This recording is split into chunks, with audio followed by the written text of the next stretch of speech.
Hello children, welcome to AIMS India's online classes. This is biology session, plasma membrane, part 4.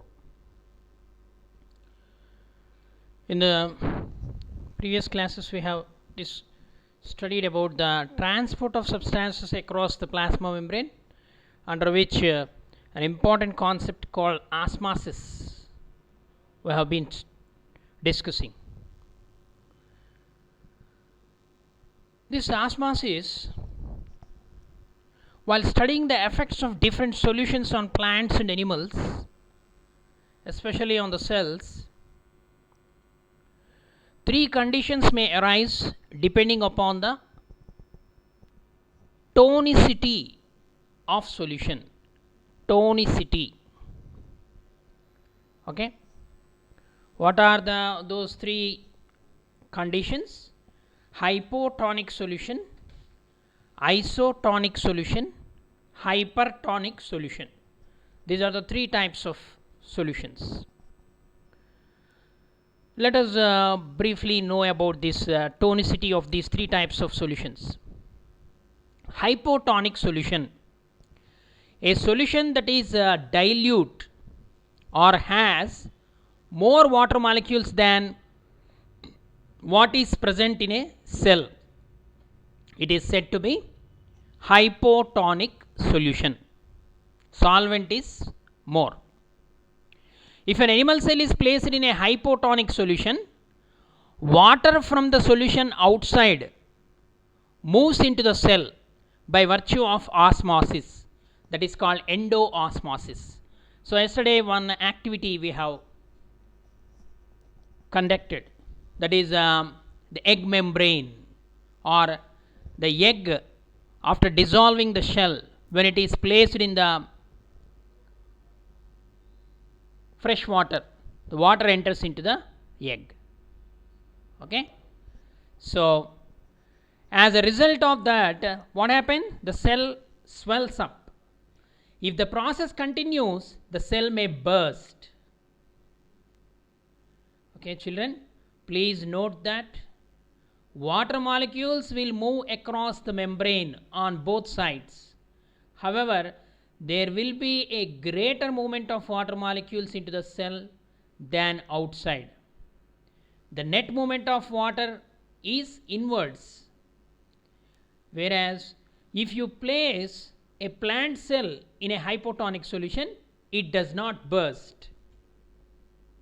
A plant cell is safe because a plant cell is surrounded by a tough cell wall. Hence, the cell becomes turgid when water enters. Okay, but it does not burst. That is the difference between a plant cell and animal cell. Next, isotonic solution. Isotonic solution, the condition is different. If the concentration of water molecules in the solution is the same as that of the cell, there will be no net movement of water molecules across the membrane. The water molecules can move from any external medium into the cell and vice versa. Okay.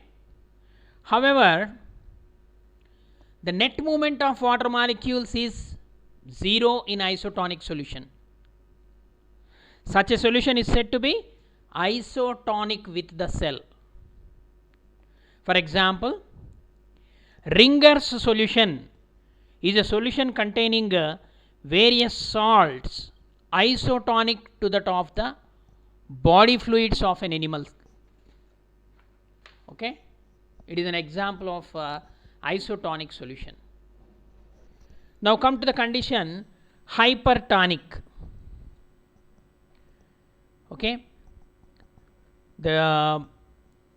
remember the term hypotonic and hypertonic are relative.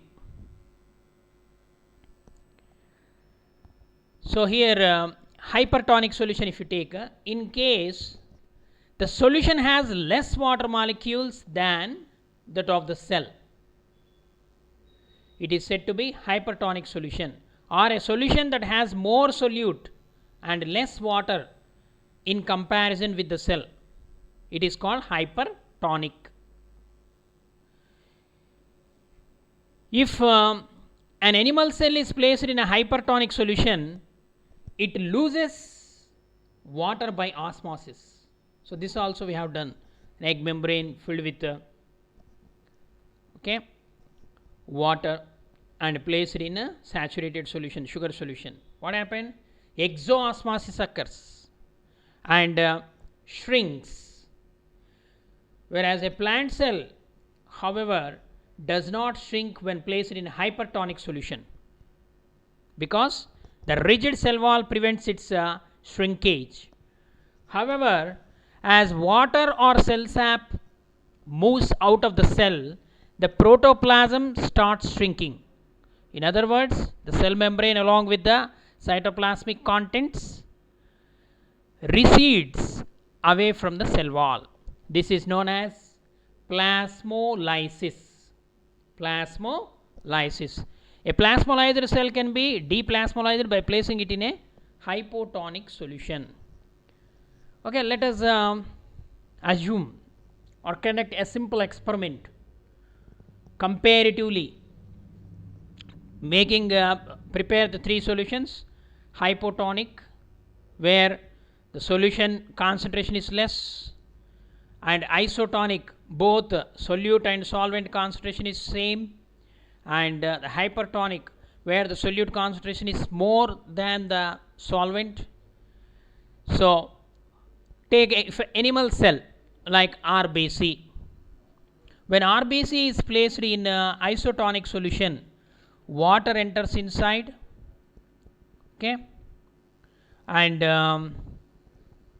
what happens means when RBC is placed in hypertonic solution, exoosmosis occur.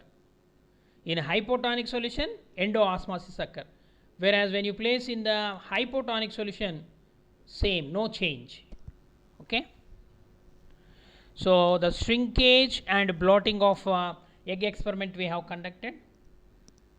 Okay, when the egg is placed in hypotonic solution, water enters inside. When it is placed in hypertonic solution, it moves outside, water molecules.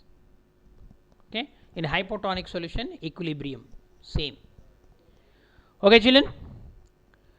So today another important concept called diffusion we are going to discuss. Let us proceed. Importance of osmosis to living organisms. Water enters into the roots through osmosis in plants. Water moves between the cells, that is also through osmosis.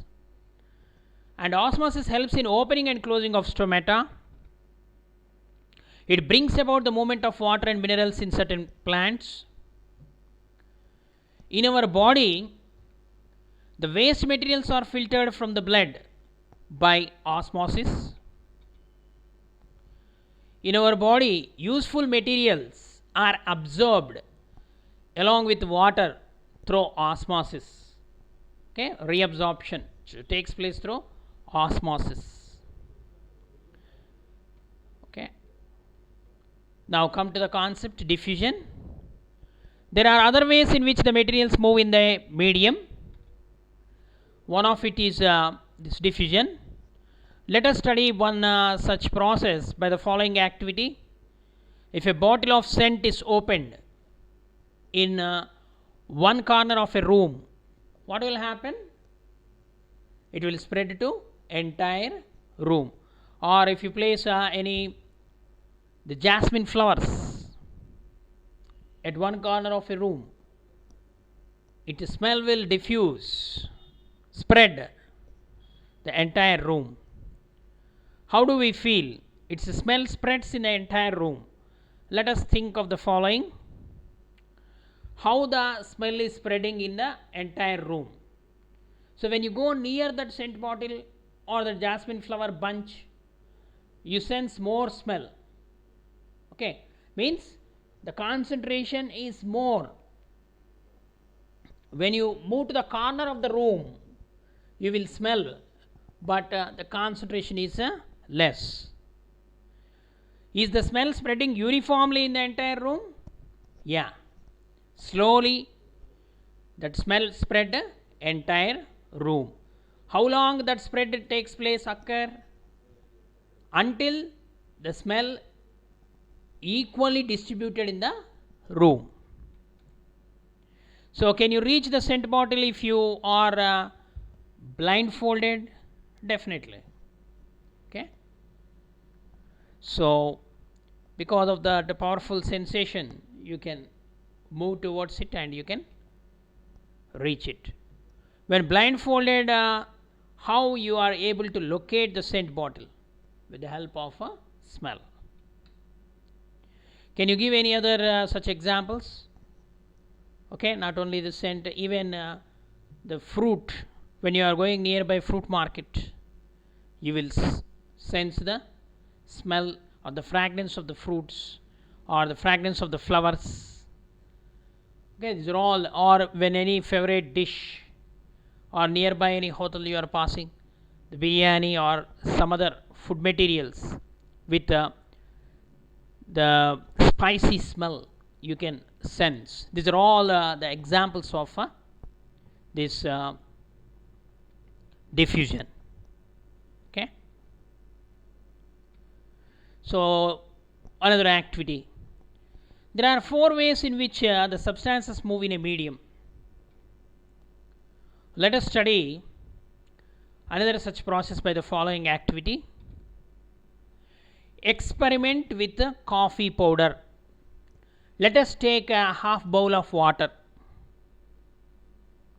In that prepare a small ball of coffee powder. Slowly put it in the water, the bowl of water. Observe what happens. So these observations, whenever you are doing the observation, you need to make a note. Do this activity in as many ways as you could like. Putting the pinch of coffee powder first and add water slowly. Pouring hot water on a pinch of coffee powder. Like that you can do in any way. Note your observations for each situation and write down what you infer. What do you infer?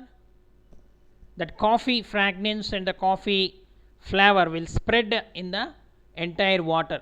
First, it will form a layer around that coffee ball, okay, which is very thick, concentrated. Then slowly that coffee molecules spread evenly, uniformly in the entire water. Okay, how long it occurs? The movement of those coffee molecules takes place until the entire water in that beaker or okay, the glass or a bowl evenly distribute until it attains the equilibrium. Okay, it is the main observation. Okay, let us see whether other substances also behave in the same manner or not. Let us conduct another experiment, another activity. Keep a small crystal of potassium permanganate, KMnO4, in a center of a petri dish with the help of a forceps. Then carefully fill the petri dish with water. It is better to use a filler or a dropper. Okay, observe the movement of potassium permanganate, pinkish color, pink color in the petri dish. Every minute you note down the observation, how the movement is taking place. Also observe the spreading of color from center to periphery. So as soon as when you pour water in the petri dish, when the potassium permanganate crystals around or along the, it will form a layer within its surrounding, a thick color pinkish color is formed first. Let us it may be the purple color, let us. Okay, that color slowly spreads, it becomes dilute or light color. A thick color you observed in the initial stages, in the middle. Later you will observe that the spreading of the color from center to periphery. So repeat the experiment with other substances like copper sulfate. This copper sulfate is thick blue in color. So compare the result. The result will be same. You can see the potassium permanganate, when you take a beaker of 100 ml and place 5 grams or 10 grams of the potassium permanganate and fill the beaker with water, the two zones are formed. Okay, the first thick colored zone at the bottom, then light colored zone. Okay, and this thick colored zone slowly spreads from center to periphery, and finally it will form a uniform solution. Okay, with potassium permanganate, light pink color solution is formed. Okay, another activity. So this activity can be done with other substances like copper sulfate crystals, water, or water based ink. You can do this experiment. Compare the movement of coffee powder and potassium permanganate and copper sulfate and ink in water, and write your inference. So finally, what is the inference? The process by which some materials, when kept in a medium like air and water, spread equally throughout it, it is called diffusion. It is a physical process. So far we have studied about the osmosis and diffusion. So these osmosis and diffusion, if you compare, diffusion is a physical process, osmosis is a physiological process. Okay, because membrane is required for the osmosis, living membrane is required, or plasma membrane is required. Okay, so for example, this diffusion process, it occurs in solid, liquid and gaseous medium, whereas osmosis occur only in the liquid medium. Can you give an example of the diffusion for a solid? Think. Yes, very simple. There is a process called sublimation. Sublimation. Okay, here the naphthalene ball, when you keep in the cloths, the smell of that naphthalene ball will diffuse, isn't it? It is also an example where the solid diffuses and converts into the gas. Okay, next there are other processes that occur across the cell membrane other than this osmosis and diffusion. Okay, so that you are going to study in the higher classes. Thank you for watching our video. Please subscribe our channel and press the bell icon for receiving latest updates.